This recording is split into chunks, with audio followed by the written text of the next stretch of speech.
વડોદરા શહેરના વાતાવરણમાં એકાએક પલટો આવ્યો છે. શહેરમાં વાદળછાયું વાતાવરણ રહેતા લોકોને શિયાળામાં ગરમીનો અનુભવ થવા લાગ્યો છે. વડોદરા શહેરમાં એકાએક વાતાવરણમાં પલટો જોવા મળ્યો છે. સાથે ઠંડીના તાપમાનમાં પણ ઘટાડો જોવા મળ્યો હતો.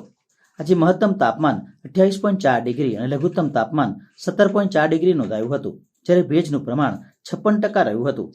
દિવસ દરમિયાન શહેરમાં વાદળછાયું વાતાવરણ રહ્યું હતું, જેના કારણે લોકોને ગરમીનો પણ અહેસાસ થયો હતો.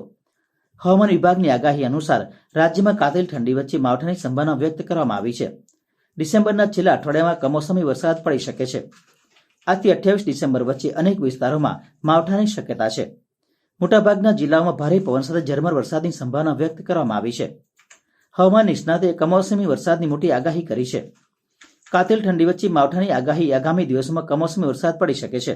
25, 26 અને 27 ડિસેમ્બરે માવઠાનું અનુમાન લગાવવામાં આવી રહ્યું છે.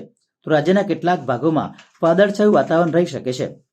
અરબ સાગર અને બંગાળના ઉપસાગરના ભેજના કારણે માવઠાની આગાહી કરી છે.